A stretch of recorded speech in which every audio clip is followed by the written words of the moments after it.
Well, hi, everyone. Welcome to another episode of Unstoppable Mindset. We're glad to have you on board with us wherever you happen to be. Hope the day is going well for you.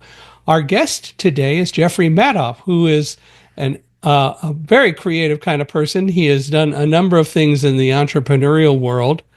He has dealt with a lot of things regarding the creative side of the arts. He's written plays. He taught a course for 16 years, and he'll tell us about that. He's been a speaker in a variety of places, and I'm not even going to go into all of that because I think it'll be more fun if Jeffrey does it. So welcome to Unstoppable Mindset. We are really glad you're here and looking forward to having an hour of fun. And, as I mentioned to you once before, the only rule on the podcast is we both have to have fun or it's not worth doing, right? So here we are. Well, thanks for having me on, Michael. Well, we're really glad you're here. Why don't we start, as I love to do, tell us kind of about the early Jeffrey growing up and, how you got where you are a little bit or whatever.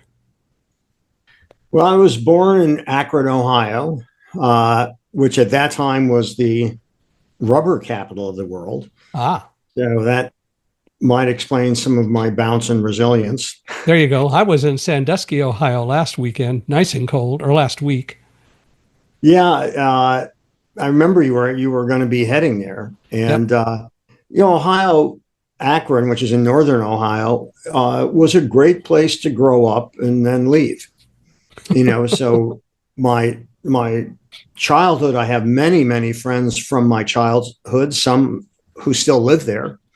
So it's actually, I always enjoy going back, which doesn't happen all that often anymore, because certain chapters in one's life close. Like, when my parents died, there wasn't as much reason to go back.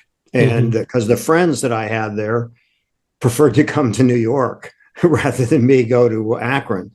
But, Akron was a great place to live. And I'm very fortunate.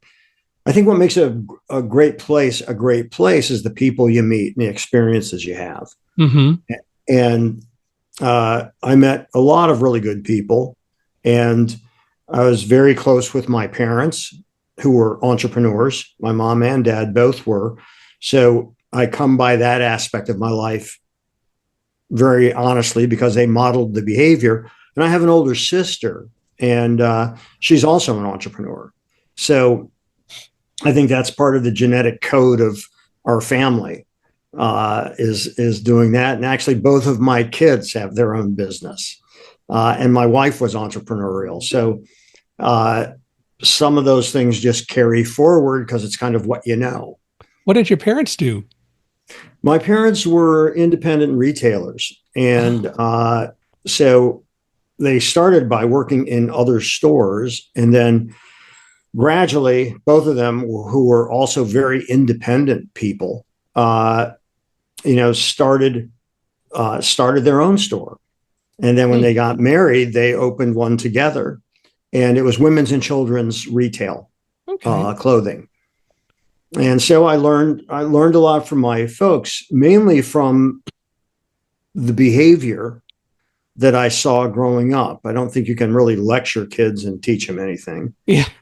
But you can be a very powerful teacher through example, both bad and good. Fortunately, my parents were good examples.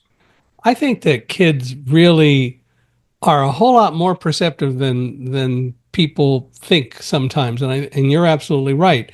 Lecturing them and telling them things, especially when you go off and do something different than you tell them to do, never works. Right. They're going to see right through it. That's right. And, my kids are very bright, and there was never anything we couldn't talk about. And I had that same thing with my parents, particularly my dad, but I had the same thing with both my parents. There was just this kind of understanding that open communication is the best communication, and dealing with things as they came up was the best way to deal with things. And so it was really good because my kids are the same way. There was always discussions and questioning, and to this day, and I have twins. I have a boy and girl that are 31 years old, Yeah. and I'm very proud of them and the people that they have become and are still becoming. Well, and still becoming is really the operative part of that. I think we That's right. all should constantly be learning, and we should never decide we've learned all there is to learn, because that won't happen. There's always something new. And that's really what's fun. I think that, Hmm. for creativity and life at large, that constant curiosity and learning is fuel that keeps things moving forward and can kindle the flame that lights up into inspiration, whether you're writing a book or a song or whatever it is, whatever expression one may have. I think that's where it originates, is curiosity. You're trying to answer a question or solve a problem or something. Yeah, and sometimes you're not, and it's just a matter of doing, and it doesn't always have to be some agenda somewhere, but it's good to just be able to continue to grow. And all too often we get so locked into agendas that we don't look at the rest of the world around us. I would say the agenda in and of itself, staying curious, I Yeah, guess is an overarching part of my agenda, but it's not to try to get something from somebody else right, uh, other than knowledge. right. Uh, and so I guess I do have an agenda in that that's what I find interesting. I can accept that. That makes sense. Well, it may be one of the few things I say that does. So thank you for knowing what I really mean. Yeah, I wasn't even thinking of that as an agenda, but just a way of life. But I hear what you're saying. It makes sense. There are people that I've certainly met, you may have, and your listeners may have also, that there always is some kind of, I wouldn't call it agenda, a transactional aspect Hmm. to what they're doing. And that transactional aspect, one could call an agenda, which isn't about mutual interest. It's more what I can get, and or what I can sell you, or what I can convince you of, or whatever. And to me, it's the process is Yeah. what's so interesting. The process of questioning, the process of learning, the process of expressing. All of those things I think are very powerful. Yeah. Yeah. I hear what you're saying. So for you, you were in Akron. Did you go to college there, or what did you do after high school? So after high school, I went to the University of Wisconsin, Ah, Madison, which is a fantastic that's place. right. Badgers. That's right. And what really cinched the deal was when I went to visit the school. I mean, it was so different when I was a kid because nowadays the kids that my kids grew up with, the parents would visit 18 schools, and they would they would file for admission to 15 schools, and I did one. Hmm. And my parents, I said to them, "Can I take the car? I want to go check out the university." I was actually looking at Northwestern and the University of Wisconsin, and I was in Evanston, where Northwestern is located. I didn't see any kids around. I had my parents' car, and I finally saw a group of kids, and I said, "Where is everybody?" I said, "Well, it's exam week. Everybody's in studying." I said, Mm. "Oh." I rolled up the window and, without getting out of the car, continued on to Madison. And when I got to Madison, I was meeting somebody behind the student union. And my favorite band at that time, which was the Paul Butterfield Blues Band, was giving a free concert. Ooh. So I went behind the student union, and it's a beautiful, idyllic place, lakes and sailboats, and just really gorgeous.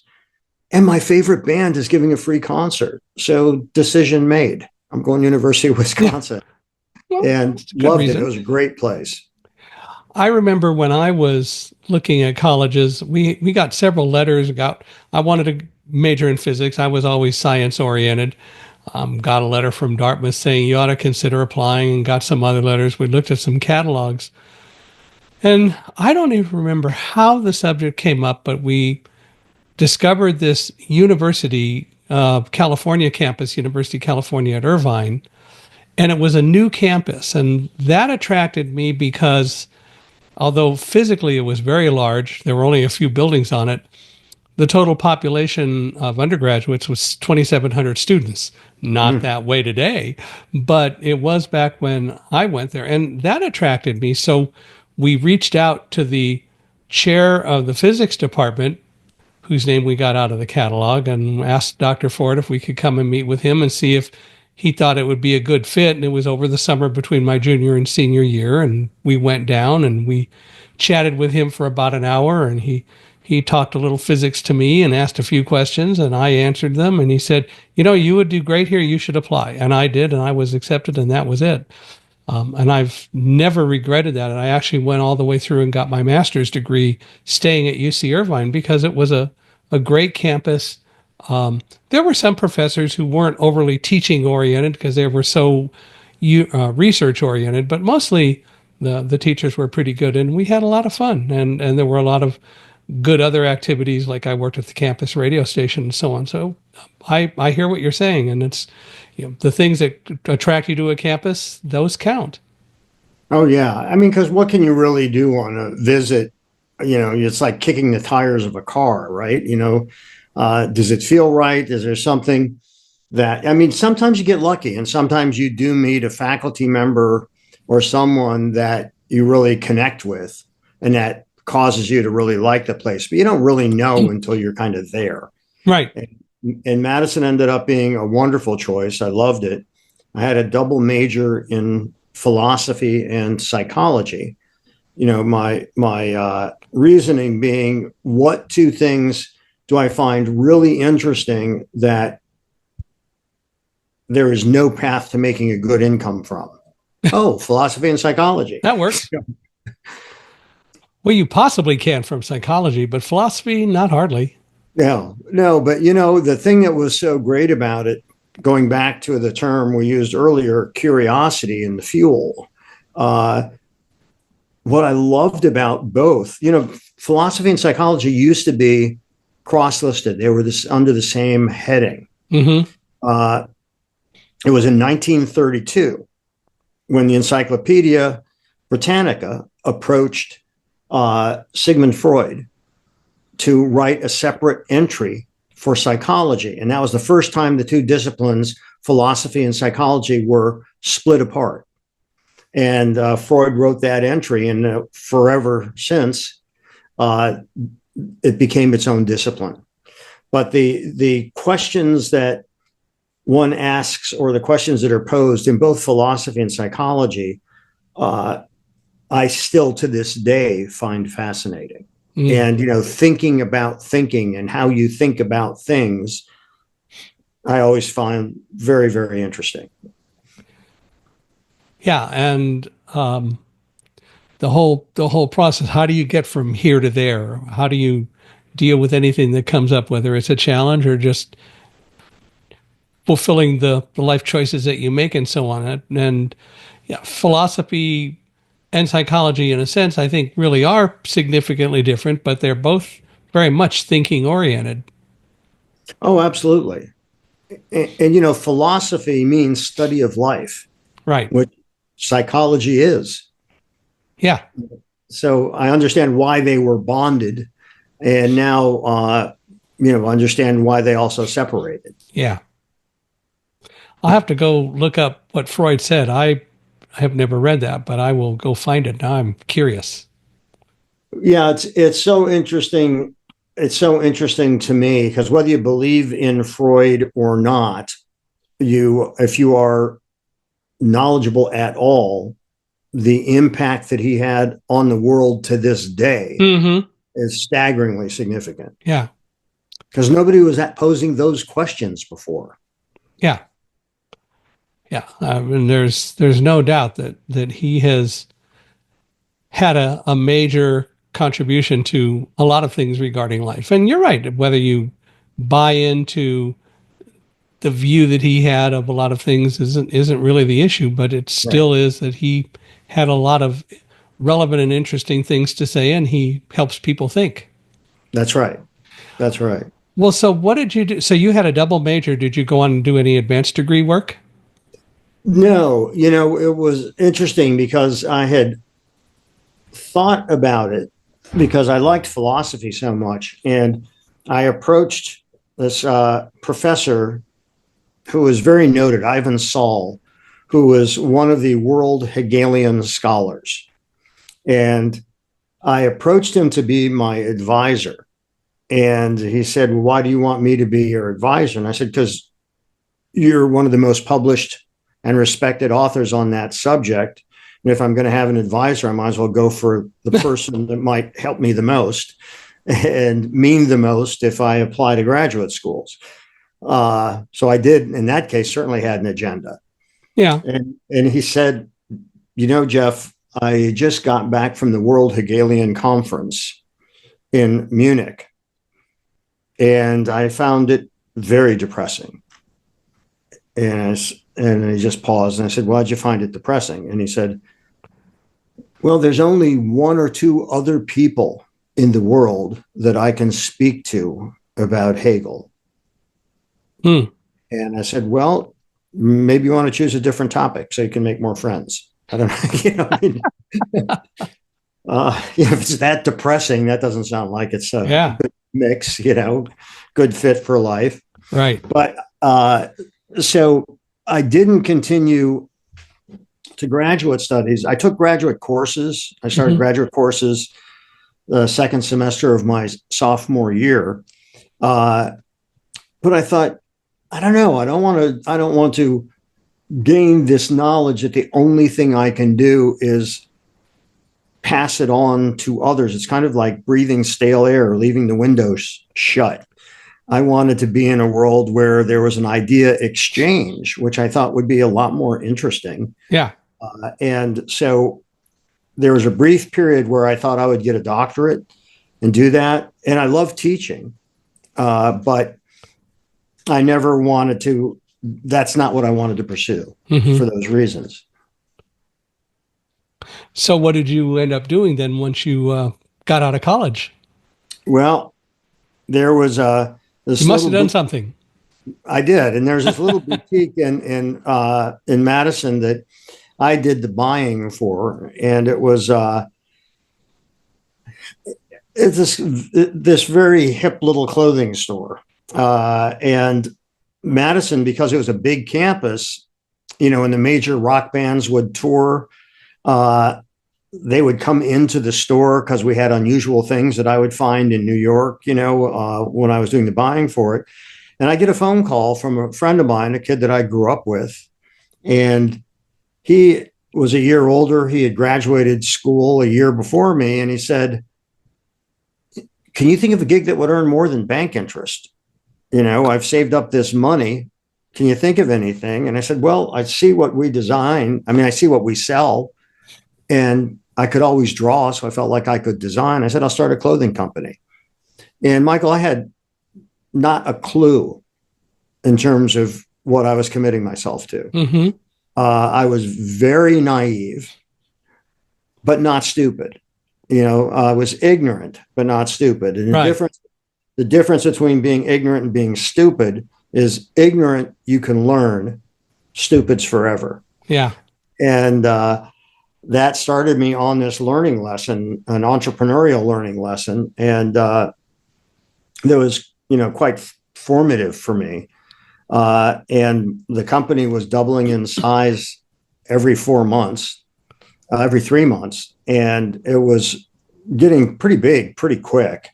And I was flying by the seat of my pants. I didn't really know what I was doing, but what I discovered is I had, saleable taste. And when I was working in this store, I got some of the sewers who did the alterations to make some of my drawings. And I cut apart a shirt that I liked the way it fit so I could see what the pieces are and kind of figure out how this all worked. So, but when I would go to a store and I would see fabric on the bolt, meaning it hadn't been made into anything, I was so naive. I thought that was wholesale, which it wasn't. And but I learned quickly because it was like you learn quickly or you go off the edge of a cliff, you go out of business. So it taught me a lot of things. And the title of your podcast, The Unstoppable, that's part of what you learn in business. If you're going to survive, you've got to be resilient enough to get up because you're going to get knocked down. You have to persevere because there are people that you're competing with. And there are things that are going to happen that are going to make you want to give up. But that perseverance, that resilience, I think probably creativity is third. I think it's a close call between perseverance and resilience because those are really important criteria for a personality profile to have if you're going to succeed in business as an entrepreneur. Einstein once said, or at least he's credited with saying, that the definition of insanity is doing the same thing over and over again and expecting different results. Right. And the reality is that good, resilient people will look at things that didn't go right. And if they really look at them, they'll go, I didn't fail. Yeah, maybe it didn't go right. I may have made a mistake or something wasn't quite right. What do I do to fix it so that the next time we won't have the same problem? And I think that's so important. I wrote my book last year, Live Like a Guide Dog, True Stories from a Blind Man and His Dogs, about being brave, overcoming adversity, and moving forward in faith. And it's all about learning to control fear, but it's also all about learning from dogs. I've had 8 guide dogs and my wife had a service dog. And it's all about learning from dogs and seeing why they live in an environment where we are and they feed off of us, if you will. But at the same time, what they don't do is fear like we do. They're open to trust, and we tend not to be because we worry about so many things rather than just looking at the world and just dealing with our part of it. So it is interesting to hear you talk about resilience. I think you're absolutely right that resilience is extremely important. Perseverance is important, and they do go together. But you have to analyze what it is that makes you resilient or what it is that you need to do to keep being resilient. Well, you're right. And one of the questions that you alluded to, the course that I taught for 16 years at Parsons School of Design, which was my course was called Creative Careers, Making a Living with Your Ideas. And I would ask the students, how many of you are afraid of failing? And probably more than 3/4 of the class, their hands went up. And I said to them, if that fear stops you, you'll never do anything interesting. Mm-hmm. Because creativity, true creativity, by necessity, takes you up to and beyond the boundaries. Mm-hmm. And so it's not going to be always embraced. And, failure, I think everyone has to define it for themselves. But I think failure to me is, and you hear that, failure is a great way to learn. I mean, it's a way to learn, but it's never not painful, but it is a way to learn if you're paying attention. Mm-hmm. And if you are open to that notion, which I am and was, because, that kind of risk is a necessary part of creativity. Going where you hadn't gone before to try to find solutions that you hadn't done before and seeing what works. And of course, there's going to be things that don't. But it's only failure if you stop doing what is important to you. Yeah. Well, I think you're absolutely right. And one of the things that I used to do and still do, but it started when I was working as program director of our radio station at UC Irvine, was I wanted people to hear what they sounded like on the radio. Because I always listened to what I said, and I know it helped me, but getting the other radio personalities to listen to themselves was well, like herding cats. It just wasn't doable. And what we finally did is we set up, I and the engineer of the radio station set up a recorder in a locked cabinet. And whenever the board went on in the main studio, the microphone went on, it recorded. So we didn't need to worry about the music. All we wanted was what the people said. And then we would give people the cassettes.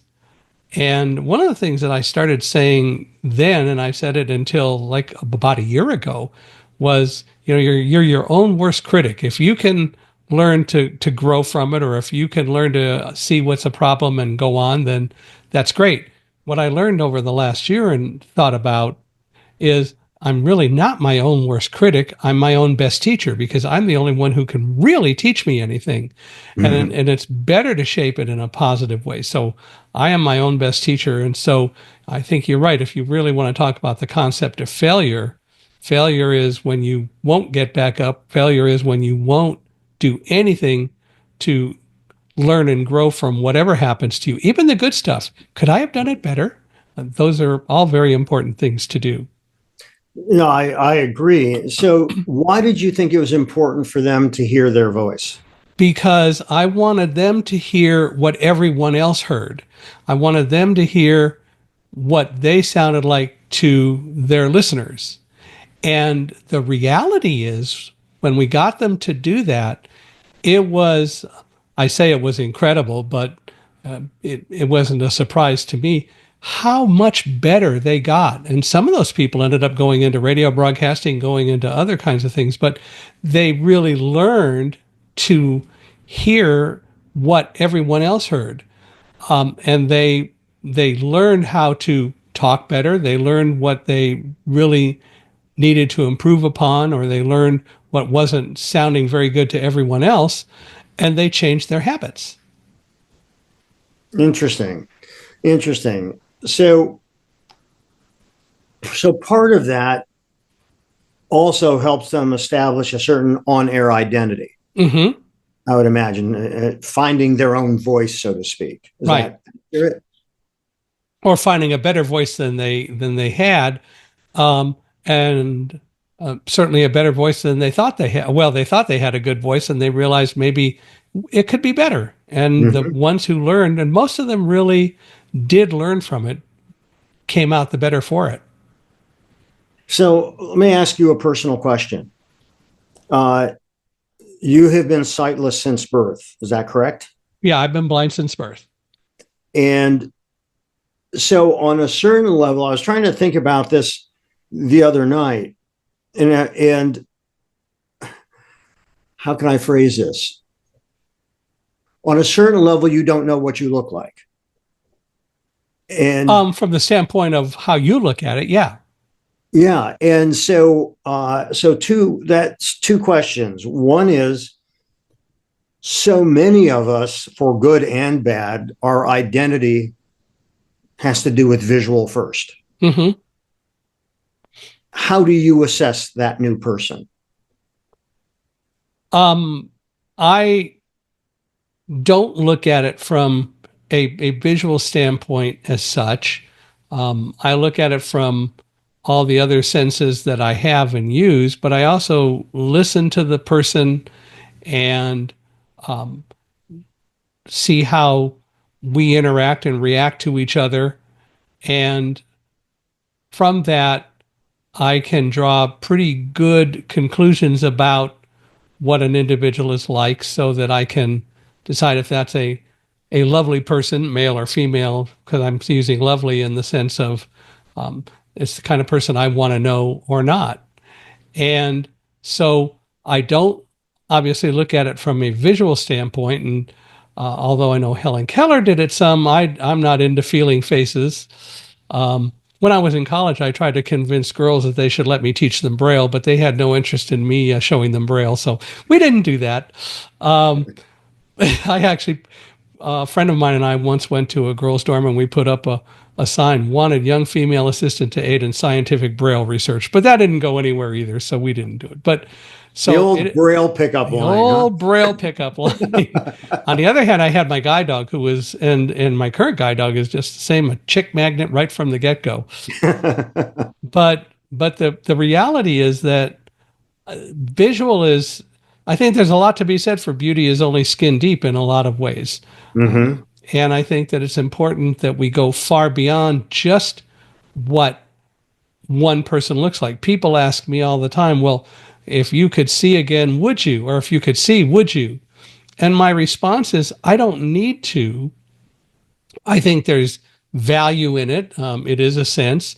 I think it would be a great adventure, but I'm not going to spend my life worrying about that. Blindness isn't what defines me. And what defines me is how I behave, how I am, how I learn and grow, and what I do to be a part of society and hopefully help society. I think that's more important. I agree with you, and it's also having been blind since birth. It's not like you had an aspect that you lost for some reason. Right. Yeah. But I know some people who became blind later in life who attended centers where they could learn about what it was like to be blind and learn to be a blind person and really adapted to that philosophy and continued to do what they did even before they lost their eyesight and were just as successful as they ever were because it wasn't so much about having eyesight, although that is a challenge when you lose it, but it was more important to learn that you could find alternatives to do the same things that you did before. So if you ever have uh, read Marvel comics, Mm-hmm. and Daredevil has the Daredevil. heightened sense of vision, or that certain things turn into a different advantage. Is there that kind of in real life compensatory heightened awareness of other senses? And the answer is not directly. The answer is if you choose to heighten those senses and learn to use them, then they can be a help. It's like SEAL Team 6 or Rangers or whatever. They learn how to observe. And for them, observing goes far beyond just using their eyesight to be able to spot things, although they certainly use that. But they have heightened all of their other senses because they've trained them and they've taught Mhm. themselves how to use those senses. It's not an automatic process by any definition at all. It's not automatic. You have to learn to do it. There are some blind people who have learned to do that, and there are a number that have not. People have said, well, could any blind person get out of the World Trade Center and like you did? And my response is, it depends on the individual, not necessarily, because there's so many factors that go into it.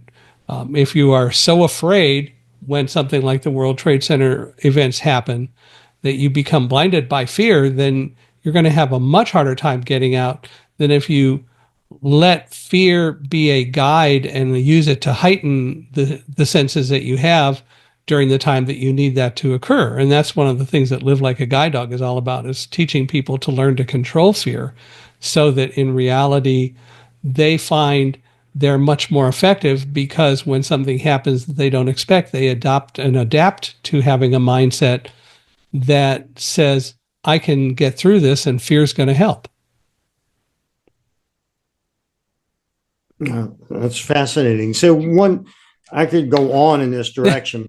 I'll ask you one other question, and is, how would you describe your dreams? Um, Probably the same way you would, except for me, dreaming is primarily an audio and other interactions and not using eyesight. But at the same time, I understand what eyesight is about because I've thought about it a lot, and I appreciate that the process is not something that I have, but I understand it. And I can talk about light and eyesight all day. I can I when it was discovered that I was blind for the first several years, I did have some light perception. I never, as such, really even could see shadows, but I had some light perception. But if I were to be asked, how would you describe what it's like to see light? I'm not sure how I would do that. It's like asking you, tell me what it's like to see. Put it into words so that it makes me feel what you feel when you see. And it's not the excitement of seeing, but it's the sensation. How do you describe that sensation? Or how do you describe the sensation of hearing? They're senses, but I've yet to really encounter someone who can put those into words that will draw you in. And I say that from the standpoint of having done literally hundreds or thousands of speeches telling my story about being in the World Trade Center. And what I tell people today is we have a whole generation of people who have never experienced or had no memory of the World Trade Center. And we have another generation that saw it mainly from TV and pictures. So their view of it was extremely small. And my job when I speak is to literally bring them in the building and describe what is occurring to me in such a way that they're with me as we're going down the stairs. And I've learned how to do that. But describing to someone what it's like to see or to hear, I haven't found words that can truly do that yet. Wow. Fascinating. Thank you. Well, tell me about creativity. I mean, you do a lot of things, obviously, with creativity. So what is creativity? I think that creativity is the compelling need to express. And that can manifest in many, many, many different ways. You have that, just it was fascinating to hear you talk about, you describing what happened in the Twin Towers, and so I think, you had a compelling need to process what was a historic and extraordinary event through that unique perception that you have. And at taking the person, as you said, along with you on that journey, down the stairs and out of the building. I think it was 78 stories or something. Right.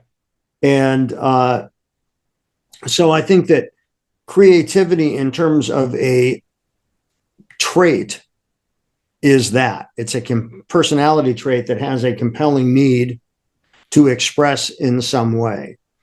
And I think that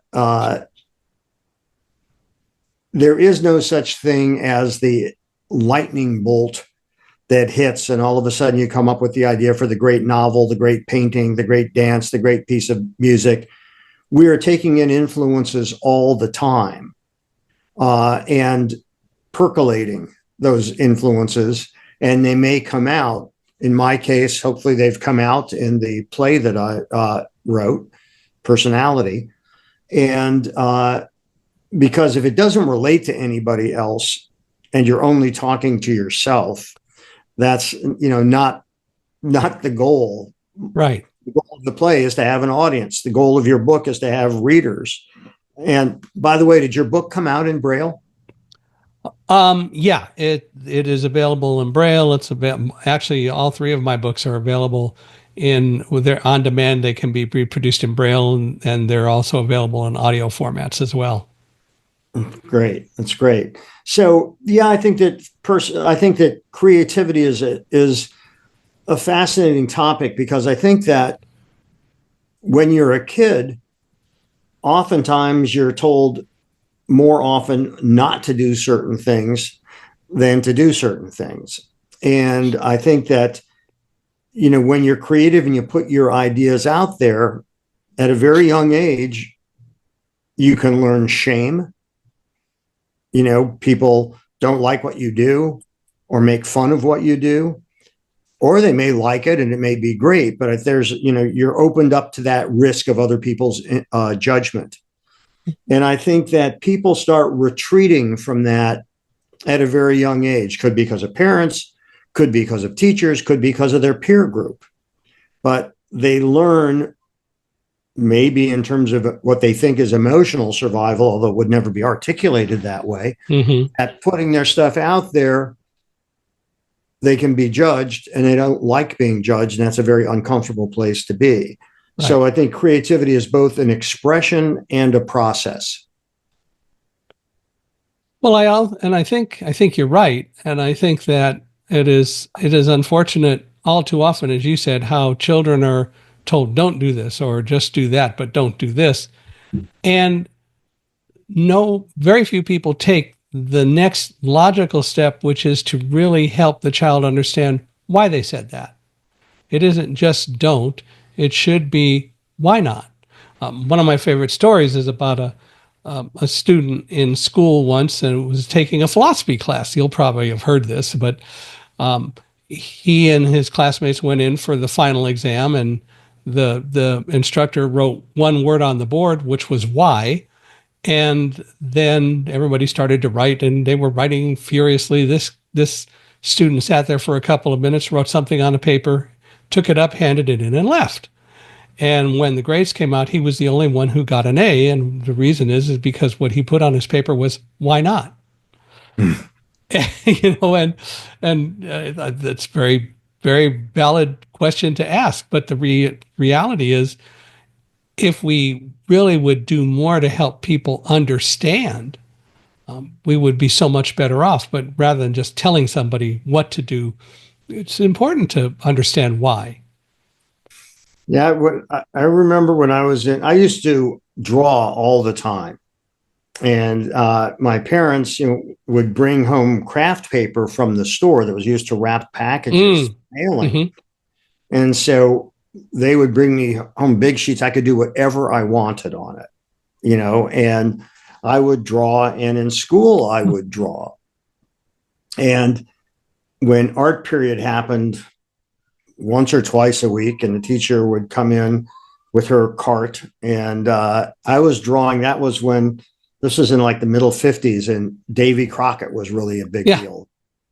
And I was drawing quite an intricate picture of the battle at the Alamo. And the teacher came over to me and said she wanted us to do crayon resist, which is, the watercolors won't go over the crayon part because of the wax in the crayon. And so you would get a different thing that never looked good, no matter who did it. Right. And so the teacher said to me, "What are you doing?" And I said, "Well, I'm drawing."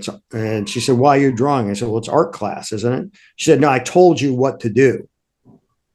And I said, "Yeah, but I wanted to do this." And she said, "Well, you do what I tell you, where you sit there with your hands folded."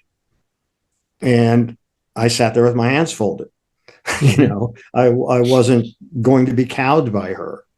And I've thought back on that story so often, because so often you get shut down. And when you get shut down in a strong way and you're a kid, you don't want to tread on that land again. Yeah. You're afraid. Yeah. And maybe there was a good reason that she wanted you to do what she wanted, but she should have taken the time to explain that. Right. Right. Now, of course, my question is, since you did that drawing with the Alamo and so on, I'm presuming that Davy Crockett looked like Fess Parker, right? Just checking. Yeah. Yep. Yeah. And my parents even got me a coonskin hat. There you go. Daniel Boone and Davy Crockett. And Davy Crockett. And so there were two out there. Mine was actually a full coonskin cap with a tail. And other kids had it where the top of it was vinyl. Oh. And it had the Disney logo and a picture of Fess Parker. And I said, "No, I don't want something that's fake." Yeah. And you are correct. You are correct. It was based on Fess Parker. I think I had a coonskin cap, and I think I still do somewhere. I'm not quite sure where it is, but it was a real coonskin cap with a tail. And did your tail snap off? No. Yeah, mine did. The worst thing about the coonskin cap, which I thought was pretty cool initially, when it rained, it was, like you had some wet animal on your, well, I guess, yeah. Since you did. Well, you did, wet animal on your head. Right. Wasn't the most aromatic of the hat. No, it's, but, you got to live with it. That's right. So, what is the key to having great creative collaborations? I love collaborating. When I wrote my original book, Thunderdog, and then Running with Roselle, and then finally Live Like a Guide Dog, I love the idea of collaborating, and I think it made all three of the books better than if it had just been me or if I had just let someone else do it, because we're bringing two personalities into it and making the process meld our ideas together to create a stronger process. I completely agree with you. And collaboration, for instance, in my play, Personality, the director, Sheldon Epps, is a fantastic collaborator. And as a result, has helped me to be a better writer because he would issue other challenges like, what if we looked at it this way instead of that way? What if you gave that power, that character the power in that scene rather than the Lloyd character? And I loved those kinds of challenges. And the key to a good collaboration is pretty simple, but it doesn't happen often enough. Number one is listening. You aren't going to have a good collaboration if you don't listen. If you just want to interrupt and shut the other person down and get your opinion out there and not listen, that's not going to be good. That's not going to bode well.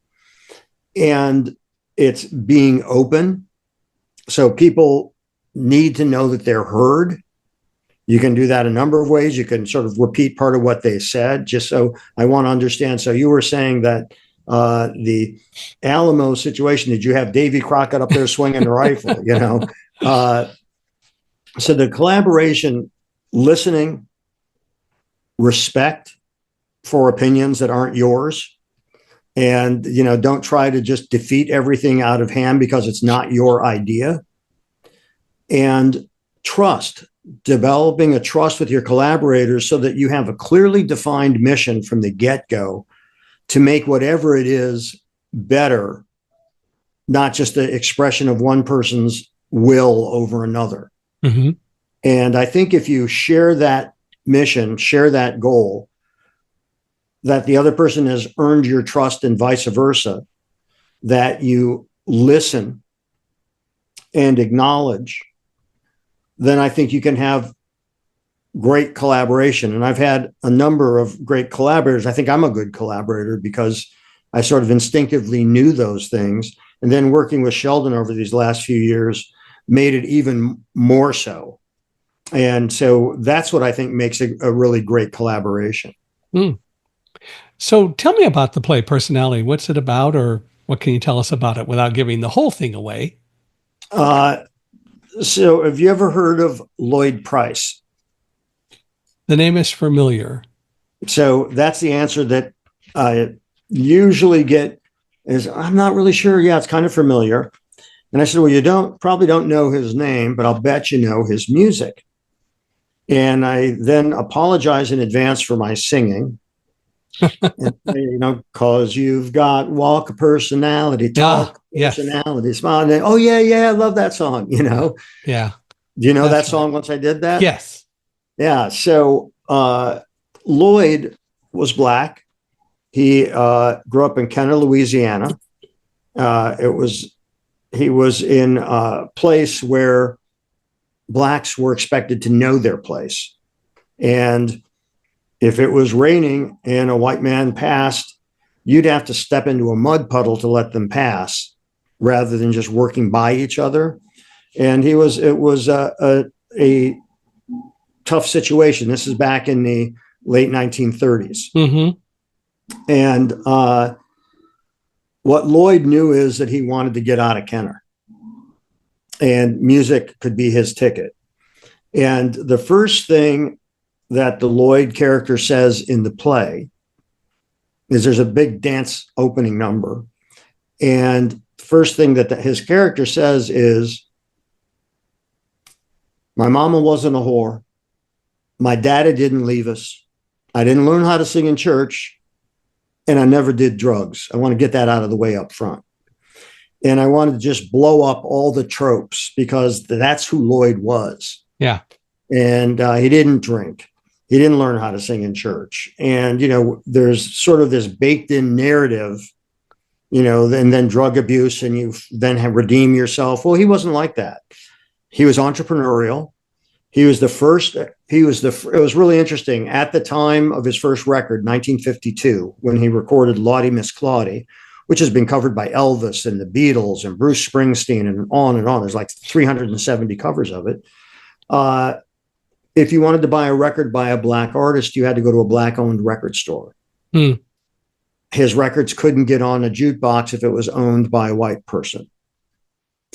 But what happened was that was the first song by a teenager that sold over 1 million copies. And nobody was prejudiced against green, which is money. Mm-hmm. And so Lloyd's career took off. And the story tells about the trajectory of his career, the obstacles he had to overcome, the triumphs that he experienced. And he was an amazing guy. I had been hired to produce and direct a short documentary about Lloyd, which I did. And part of the research was interviewing him. And we became very good friends. And when I didn't know anything about him, but I knew I liked his music. Mm-hmm. And when I learned more about him, I said, Lloyd, you've got an amazing story. Your story needs to be told. And I wrote the first few scenes. He loved what I wrote. And he said, Jeff, I want you to do this. And I said, thank you. I want to do it, but there's one other thing you need to know. And he said, what's that? And I said, you're the vessel. You're the messenger, but your story is bigger than you are. And he said, Jeff, I've been waiting for years for somebody to say that to me rather than just blowing more smoke up my ass. Yeah. And that started our collaboration together and the story. And it was a great relationship. Lloyd died in May of 21. And we had become very close. And the fact that he trusted me to tell his story is of huge significance to me. And the fact that we have gotten such great response, we've had 2 commercial runs, we're moving the show to London, is really exciting. And the fact that Lloyd, as a result of his talent and creativity, shattered that wall that was called race music and race records, once everybody understood on the other side that they could profit from it. So there's a lot of story in there that's got a lot of meat, and his great music. That's so cool. And so is it performing now anywhere, or is it between? No, we're in between. We're looking, actually, I have a meeting this week. Today's February 11th. I have a meeting on, I think it's Friday, 14th, with my management in London, because we're trying to get a theater there. We did 2 showcases there in October and got great response. And now we're looking to find a theater there. So what are the chances we're going to see it on Broadway? I hope a very good chance. Broadway is a very, at this point in Broadway's history, it's almost prohibitively expensive to produce on Broadway. The West End has the same cachet because, you think of, there's that obscure British writer who wrote plays called William Shakespeare. You may have heard of him. Yeah, I've heard of the guy somewhere. And yeah, like I've heard of Lloyd Price. Yeah, that's it. And so I think that Broadway is certainly on the radar. The first step for us, the big step before Broadway is the West End in London. Yeah. That's a great place to go. It is. I love it. And I speak the language, so it's good. Well, there you are. That helps. Yes. Well, you're a very creative kind of individual by any standard. Do you ever get involved with, or have you ever faced the whole concept of imposter syndrome? Interesting you mentioned that. The answer is no. And I'll tell you why it's no. And I do a fair amount of speaking engagements and that sort of thing. Mm-hmm. Uh, and that comes up particularly with women, by the way, Hmm. imposter syndrome. Uh, and my point of view on it is, you know, we're not imposters. If you're not trying to con somebody and Yeah. lying about what you do, you're a work in progress and you're moving towards whatever it is that your goals are. So when my play became a produced commercial piece of theater and I was notarized as a playwright, well, I was that same person the day before that performance happened. And so I think that rather than looking at it as imposter, I look at it as a part of the process. And a part of the process is gaining that credibility. And you have to give yourself permission to keep moving forward. And I think it's very powerful that if you declare yourself and define yourself rather than letting people define you. So I think that imposter syndrome comes from that fear. And to me, instead of fear, just realize you're involved in the process. And so you are whatever that process is. And again, it's different if somebody's trying to con you and lie to Yeah. you. But in terms of creativity and whether you call yourself a painter or a musician or a playwright or whatever, if you're working towards doing that, that's what you do. And nobody starts off full blown as a hit, so to speak. Yeah. Well, I think you're absolutely right. And I think that it's all about not trying to con someone. And when you are doing what you do and other people are involved, they also deserve credit. And people like you probably have no problem with making sure that others who deserve credit get the credit. Oh, absolutely. Yeah, I'm the same way. Absolutely. I am absolutely of the opinion that it goes back to collaboration. When we're collaborating, I'm very happy to talk about the fact that although I started the whole concept of live like a guide dog, Carrie Wyatt Kent and I worked on it together, and the two of us work on it together. It's both our books, so each of us can call it our book, but it is a collaborative effort. And I think that's so important to be able to do. Oh, absolutely. Absolutely. Uh, you know, the stuff that I was telling you about Sheldon, the director, and that he has helped me to become a better writer, Mm-hmm.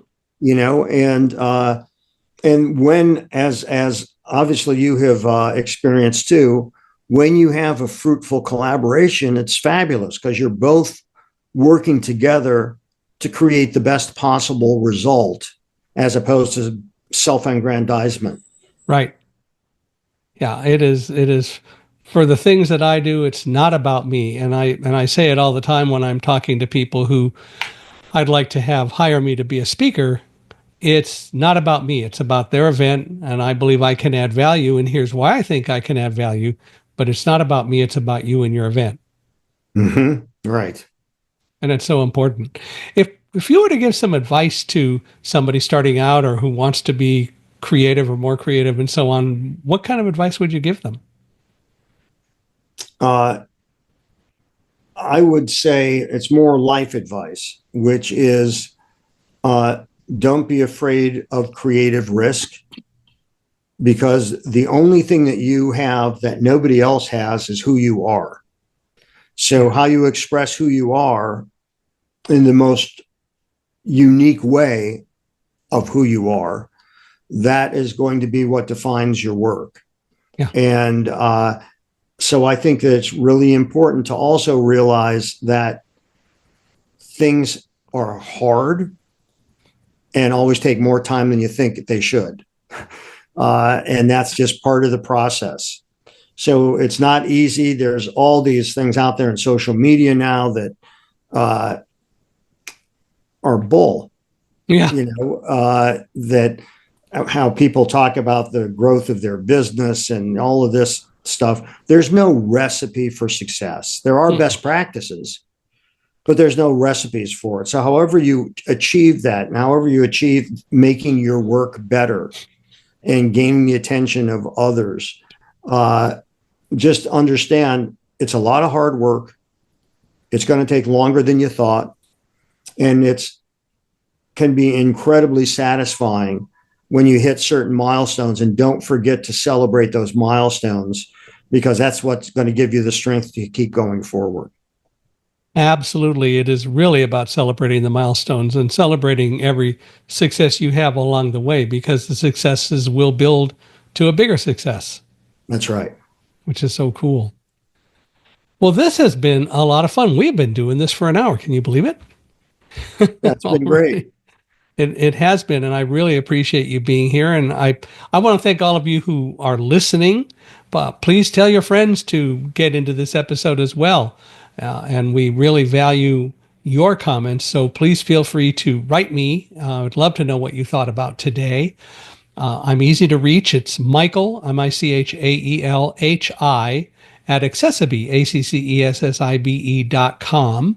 Or you can always go to our podcast page, which is Michael Hingson, MichaelHingson.com/podcast, where you can listen to or access all of our podcasts, but they're also available, as most likely you've discovered, wherever you can find podcasts. So you can get them on Apple and all those places. And wherever you're listening, we do hope you'll give us a 5-star review. We really value your reviews. And Jeff has really given us a lot of great insights today, and I hope that you all value that as well. So we really would appreciate a 5-star rating wherever you're listening to us. And that you'll come back and hear some more episodes with us. If you know of anyone who ought to be a guest, Jeff, you as well, love you to refer people to me. I'm always looking for more people to have on, because I do believe that everyone in the world is unstoppable if you learn how to accept that and move forward. And that gets back to our whole discussion earlier about failure or whatever. You can be unstoppable. That doesn't mean you're not going to have challenges along the way, but that's okay. So we hope that if you do know people who ought to be on the podcast, or if you want to be on the podcast and you've been listening, step up. Won't hurt you. But again, Jeff, I want to thank you for being here. This has been a lot of fun, and we really appreciate your time. Thank you, Michael, for having me on. It was fun.